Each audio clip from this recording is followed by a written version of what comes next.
Hey Achievers, this is Maya, founder of Healthy High Achievers. Join our global community and create healthier routines to avoid burnout and feel more calm and healthy. Let's get to it. Hey Achievers, today we have David Kitch on the show who experienced burnout and now has the tools and is trying his best to stay balanced. So people know him as Coach Kitch. Most people call you Kitch, right? That's correct. All right, and he's a founder and president of the Edge Leadership Academy. And Kitch, I feel like your bio could go on and on. I'll try to summarize it. But with your master's in sports psychology, and you were a Division One coach in the past, which I had to look it up. I have to be honest. It's football or basketball? I did both, actually. I'm one of the few people who have done both. Okay, because Google told me it's like basketball, then it's football, so I didn't know which one. Nice, you did both. So you wrote two books, is that right? That's correct. Yep.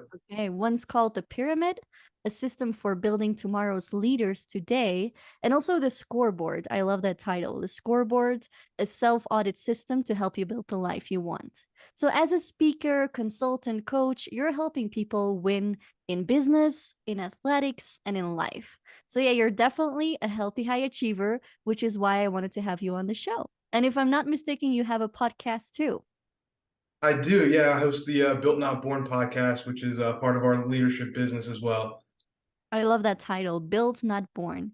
Yeah. It's such a reminder that I've needed as a child as well. Like we always think about talent and how you're born with it. And you're just saying like you can actually build it. You can build your skills and get good at whatever you want.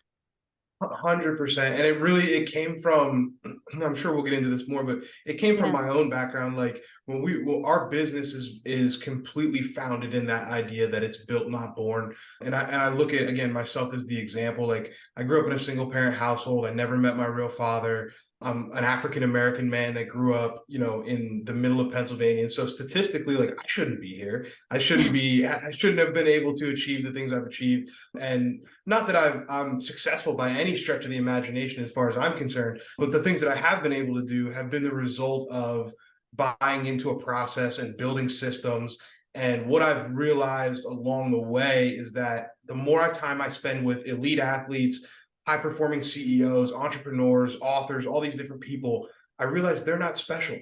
They've just built lives and systems and things around them that make it hard to fail. And so that's what we're about. We're about simplifying that for people, and putting those tools out there, because there's like this imaginary barrier between us and quote unquote successful people. They're like, oh, they're Mm. special.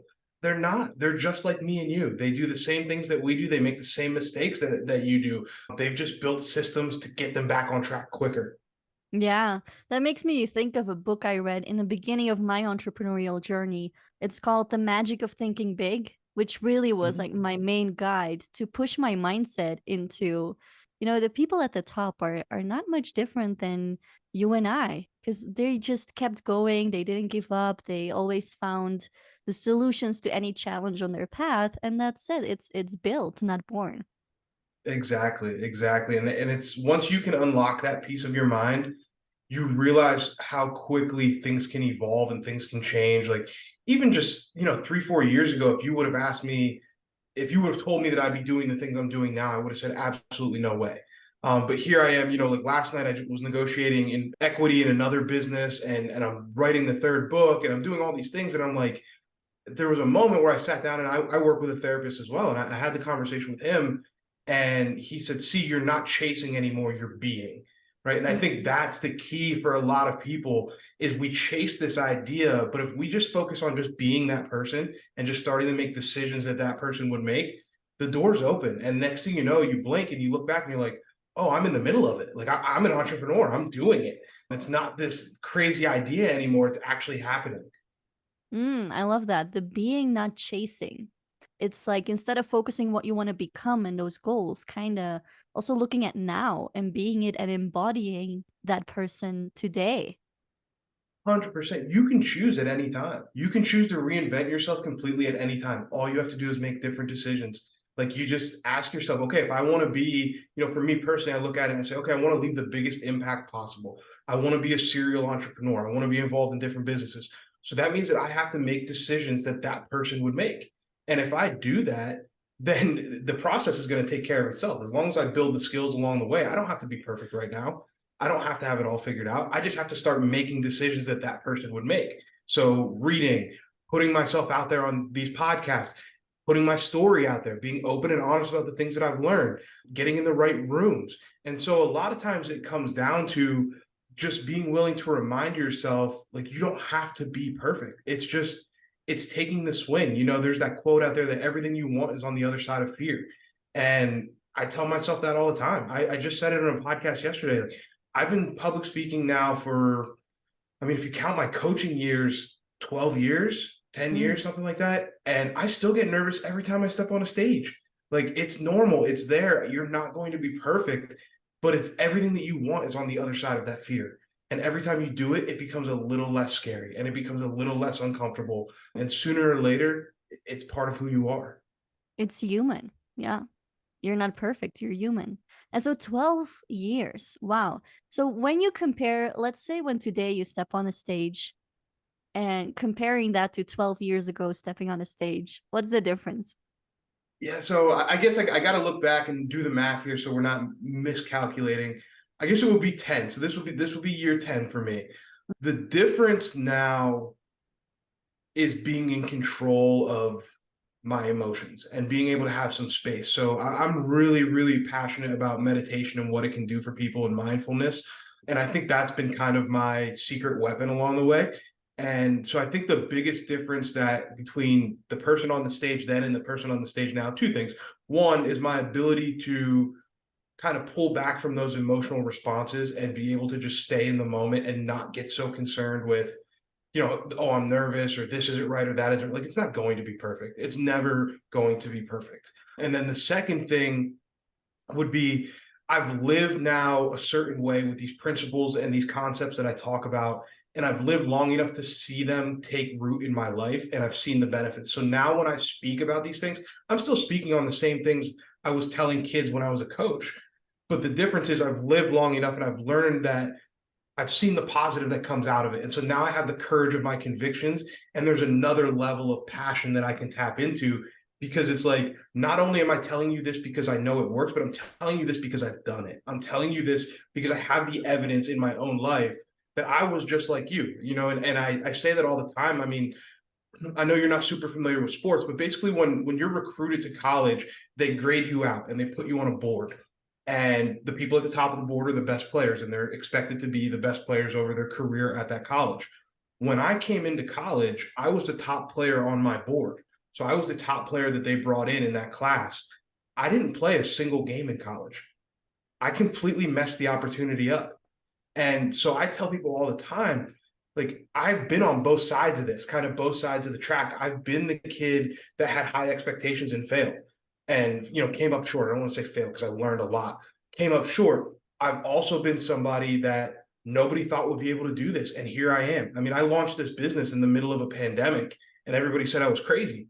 And, you know, here we are 3 years later, and we're speaking all over the country, and I'm sitting down with entrepreneurs and multimillionaires and different people. And like I said, I'm negotiating equity in other businesses. I'm working on real estate investments. Like, it's not a concept anymore. And so when I speak about it now, it's like, no, I've seen it, guys.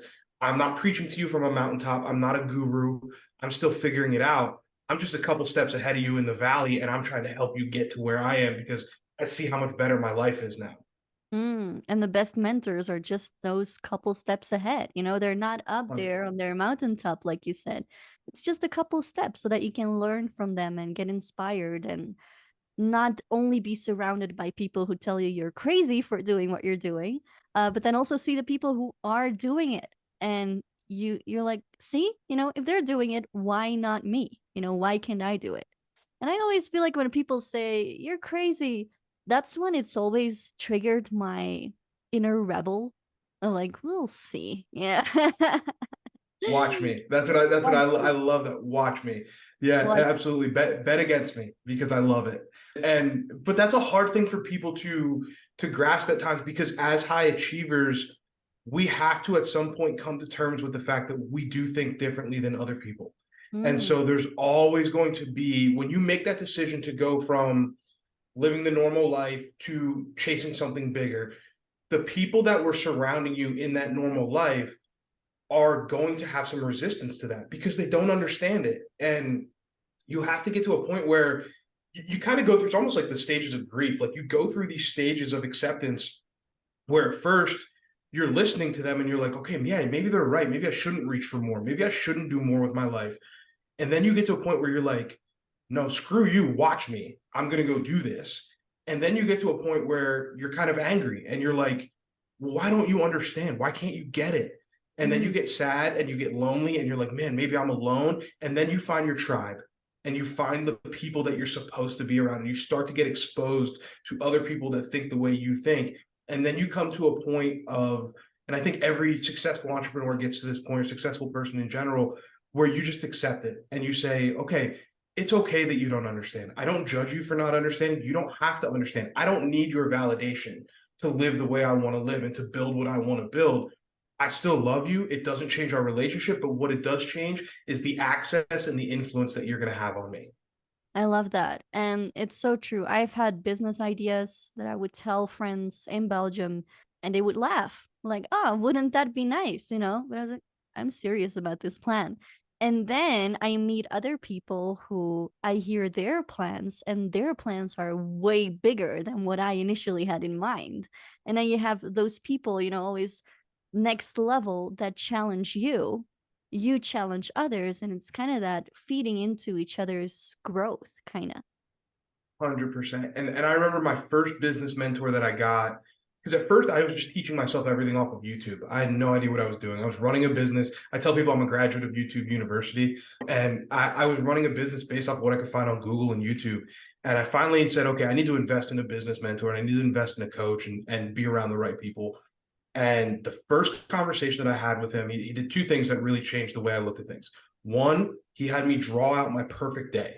So from start to finish, what would a perfect day look like for me with business included, with my job included? And then once I finished that, he asked me, and this was the turning point for me, what's stopping you from living more days like that? And then how do you remove those things? Is it Mm. financial resources? Is it skills? Is it infrastructure, systems? What's keeping you from living those days as much as possible? And so that made me start to think, because he said those are the things that you need to start removing. Then the second thing that he did that really changed things for me was he had me write down, and we were at lunch, and he said, write down your number. And I said, what do you mean by your number? And he said, write down the number that you think you're capable of earning. Like, be honest. What do you, how big do you think your business could be? And I wrote down my number and I gave it to him. And it felt like I was in a movie. Like, you write it on a napkin, you fold it up, you slide it across the table like a contract negotiation. And he opened the napkin and he looked at me and he said, okay, good. And he slid it back. He said, now add a zero. And I was like, add a zero? Like, that's a big jump, man. And he said, right, add a zero. So I added a zero, and he looked at me and he said, that's the number you're actually capable of making. Everybody underestimates themselves when they first start. What if you could add that zero? What if you could add another zero? What does that look like? Start building and planning that way. And so it's like what you said, getting around people where their ideas are even bigger than your ideas. Like, I Mm. thought I was ambitious, and he said it, he set me straight on that and said, the only thing that stops you in business is your creativity. That's the only limit there is. With the way the world is now, there's no limit to what you can earn and what you can do. The only thing that stops you is your creativity and your ability to build skills and build teams, so you have people around you that have other expertise. That's it. Yeah, and just that stretching, stretching a bit, which is scary. It's scary when you It's went terrifying. zero to your what you think your max is, right? It's not that he says, "Oh, double it." Doubling it would already be scary. No, it's like adding that zero.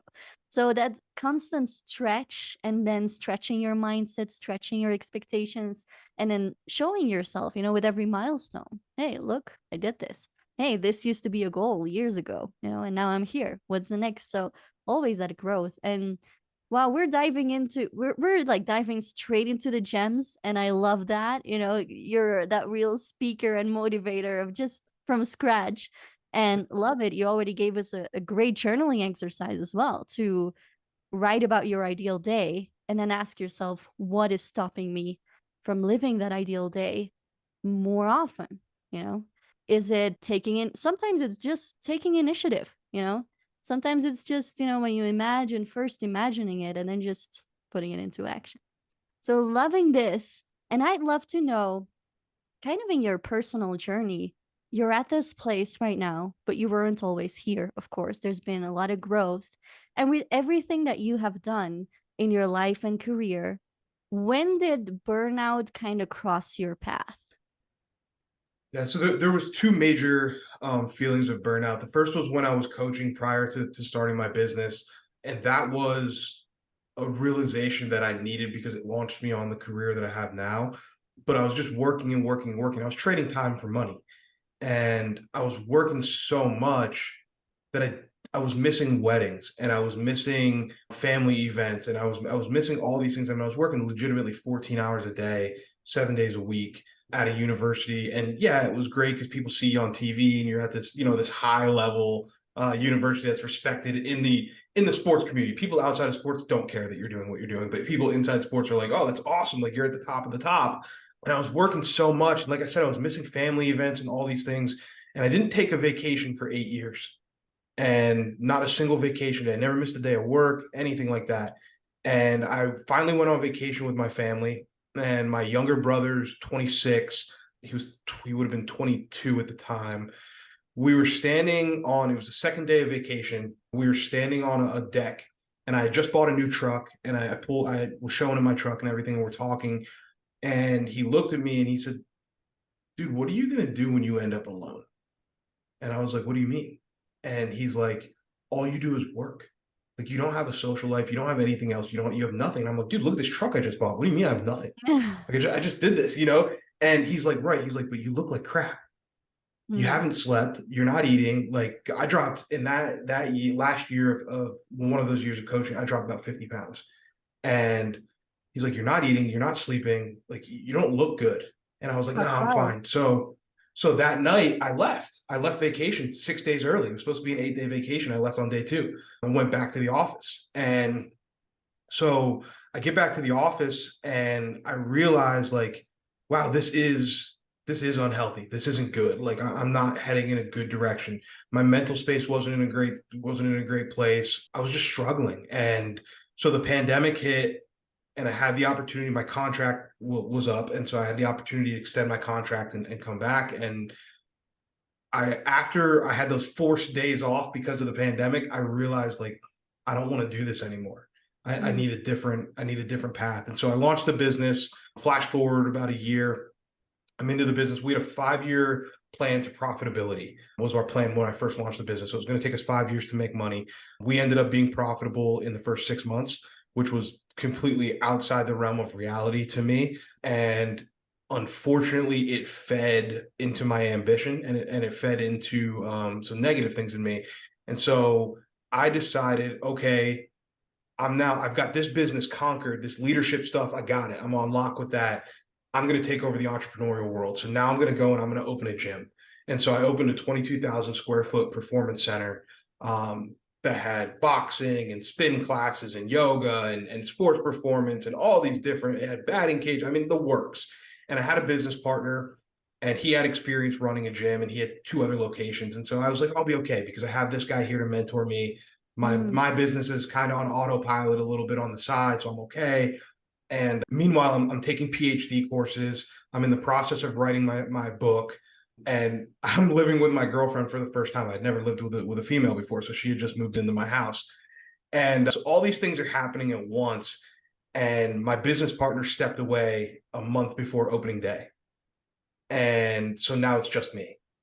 And so I'm running this gym, and I'm doing all these other things, and I got to a point where I literally just hit a wall. I was working so much and I was doing so much and I was so unhappy and so like just obsessed with what I was doing, but in an unhealthy way. I was obsessed in a way that everything had to be perfect. Mm. And it was this idea of who I was supposed to be. And so I ended up started having panic attacks. I sunk into a depression. I mean, it was bad. Like I hit a wall. I broke down. Mm. And it got to the point where like my girlfriend at the time, she was a coach as well. And so she would get up and go to work. and we'd get up at the same time, we'd have breakfast, whatever. She would leave, and she thought I was going to my office in the house to work. And really, when she would leave, I would go back to bed, and I would just lay in bed till like 1 o'clock in the afternoon, because I was just so overwhelmed and so burnt out that I just couldn't do anything. I wasn't sleeping, wasn't eating, wasn't working out. I mean, I was just in a dark, dark place. And so, that was 2 years ago now.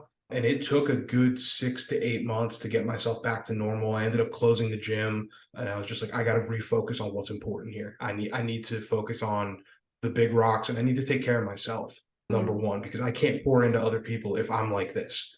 And so that was a huge realization for me. So it's real. Burnout is real. And I'm sure there's a lot of people listening to this that feel like I felt at the time, which is, it won't happen to me. I'll be fine. I can keep pushing, because that's who we are. That's high performers. We're like, we can do more. I can do more. I can do more. But what we have to realize is it takes a toll, and your body doesn't know the difference between physical and emotional stress. And so the more you add to your plate, it just keeps adding up, and it keeps compounding. And whether you want to or not, at some point that dam is going to break, and everything's going to come flooding out, and you're going to be in a dark spot.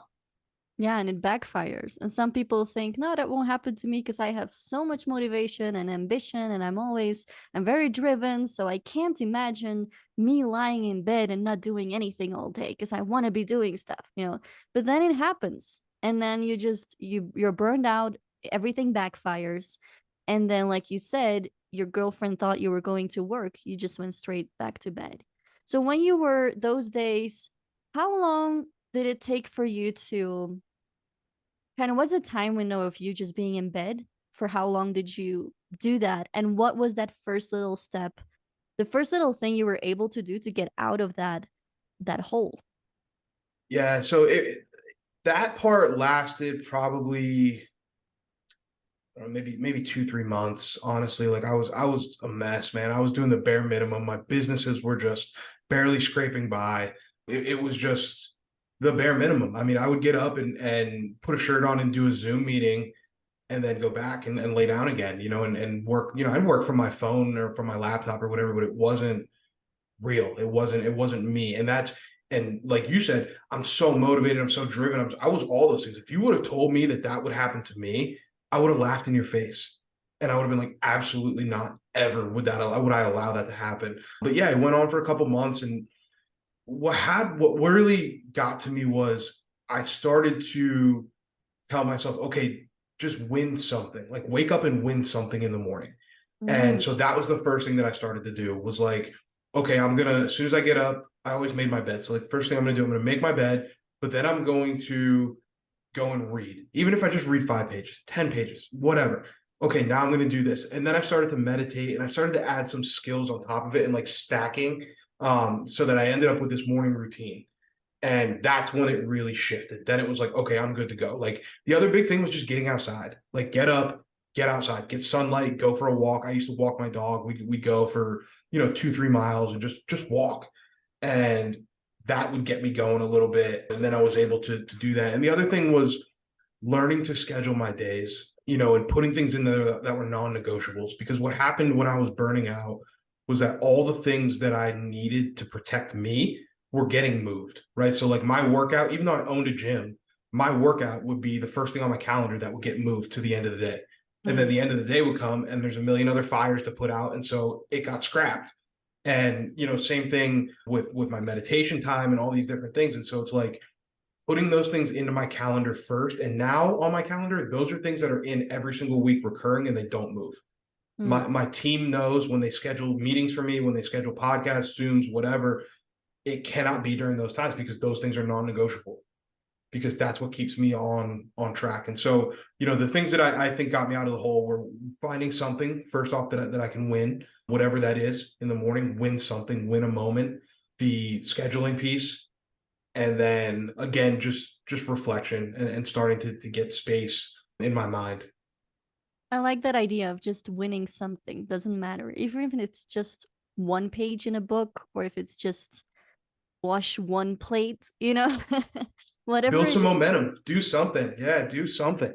Yeah. It's and that came from a documentary I was watching about a fighter. He was a boxer, and he was talking about, like they were asking him, what's your thought process like when you're in the corner of the ring and you're curled up and you're getting your face beat in? Like, what's your thought process? And he said, create space.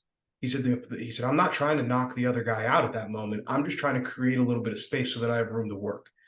And so it's about getting one punch. So I say fire back. Like that's what I tell people now when I mentor them is like, when you feel like that, fire back, do something like do something to change the momentum of your day. And so even now, there's days where I screw everything up. There's days where I feel like trash. There's days where I don't feel like doing anything. So you know what I do? I clean my house because I can't screw that up. That's something simple. And so you have to be able to be okay with doing that sometimes, where it's like, no, I just need to fire back a little bit and create some space so that I have room to operate, room to think, room to be creative. And now I can start to build momentum. Exactly. Just that one little step of creating space. Yeah, there are days where the sun is out, but I feel like I don't want to go out. I just feel like locking myself up and not doing anything. And then it's those little things. Sometimes I might allow myself to just hang on the couch for an hour and eat a brownie, whatever it is I want to do in that moment, and allow myself to enjoy that, not beat myself up for not doing anything productive, not being productive, because that's what we want all the time, like get things going. And then I might just do one little thing. I might just do the dishes, or I might just put something where it belongs, right? Just tidying up a little bit. And then kind of your mind starts shifting into, all right, we're going, like you said, creating space. We're having these little wins, and you shift gears. But you Right. can't, from the moment where you're feeling like trash, you can't just shift to 100% productivity right away. No, no. And we try so hard at times to like white knuckle it and just like force ourselves. And I Yeah. think that part of that is social media. Part of that is like what we're hearing from the outside and the influencers, like the gurus that are sitting there. Like, you just need to discipline is doing what you don't feel like doing, and blah, blah, blah. And it's like, yes, but to an extent. To an Mm. extent, there's a limit, right? There is a limit. And so I think that sometimes we take that in and we internalize it. And again, as high performers, we're always worried that we're being lazy. Like I still worry that. Yeah. I might work 14 hours in a day and I'm like, I didn't do enough. I should have done more. But for us, it's killing that idea of Mr. Perfect or Mrs. Perfect or Miss Perfect in your head.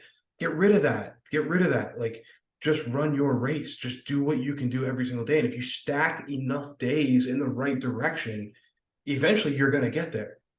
And you start to think in broader time horizons, right? So you're not thinking like, okay, I need to have this done today, tomorrow, the next day. It now becomes, okay, what can I accomplish in the next year? What can I accomplish in the next 5 years, 10 years, whatever?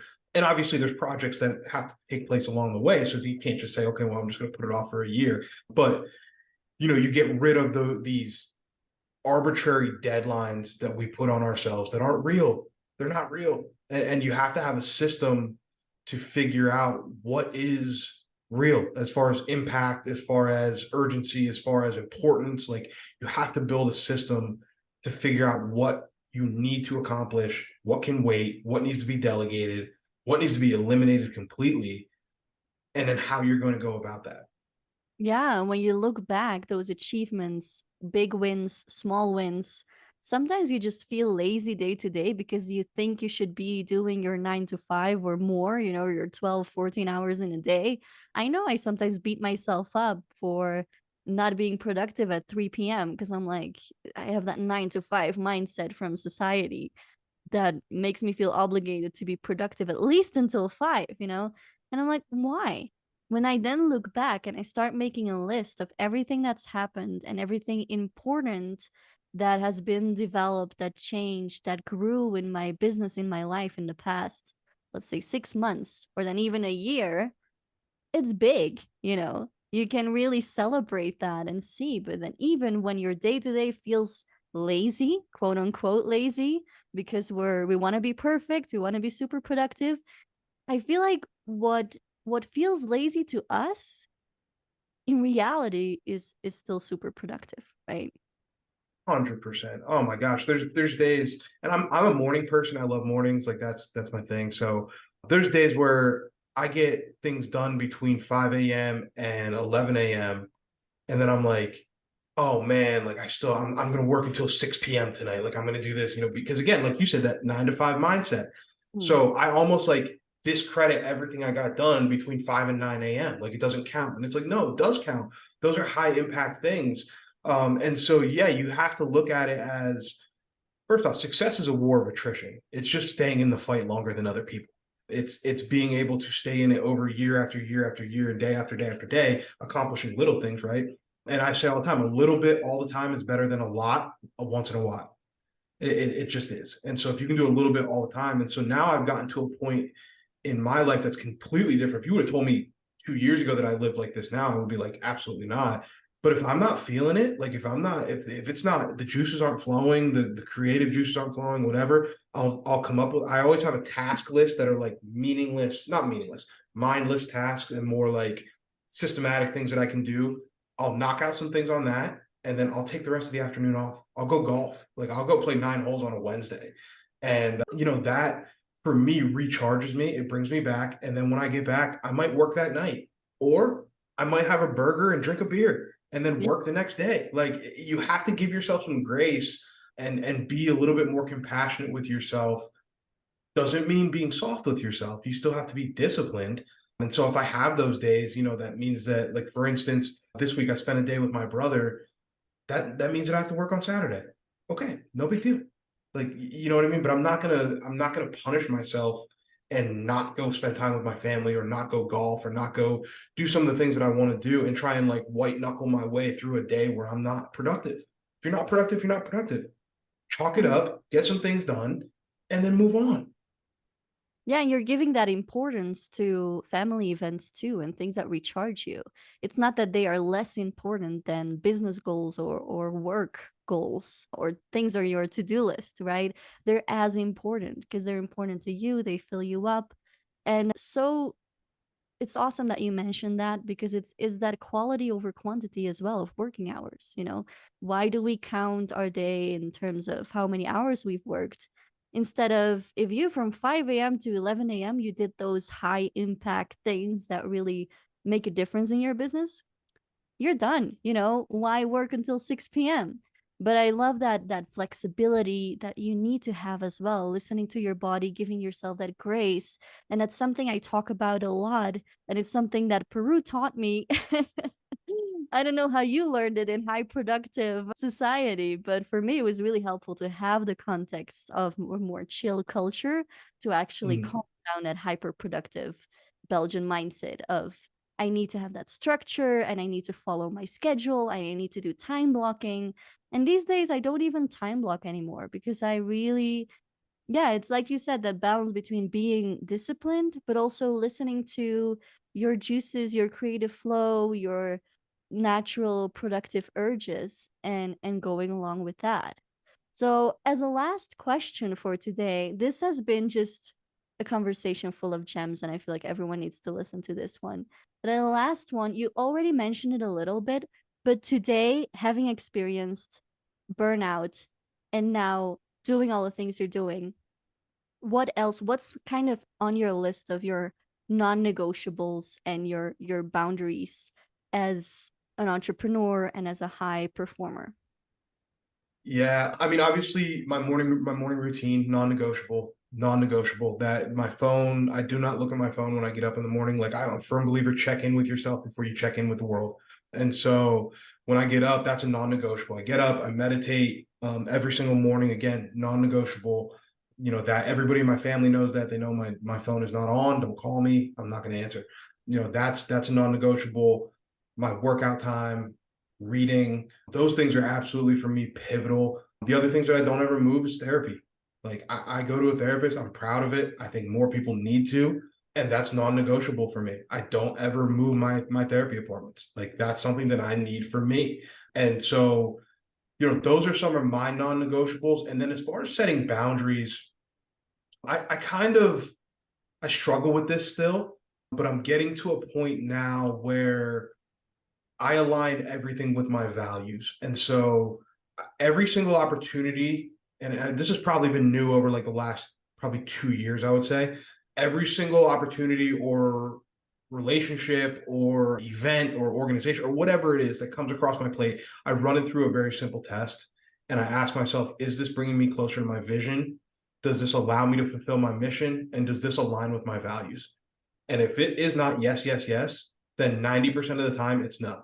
Mm. I'm not going to do it. And whether that's going to dinner with somebody, it's, taking on a new project, whatever. I'm just very clear about that. And my team knows up front, if it's not an automatic yes for me, don't even ask me, because I'm going to say no. And I've gotten a lot better at setting that boundary and saying no. If it doesn't align with who I am and who I want to be, I will say no. And the other non-negotiable is family time. Like that's a boundary for me. If I'm with my family, I'm not looking at my phone. Period. My phone is on airplane mode, or it's on silent or whatever. Like, I'll get back to you. I don't care. I've come to a realization where the place isn't going to burn down if I don't answer the phone right now. There's nothing in my business. I'm not saving lives. Like, as much as I love what I do and I love having an impact, my business is not, I'm not an ER doctor. So if my phone rings when I'm having dinner with my family, it can wait. It can wait. And if it can't wait, I don't want to do business with that person.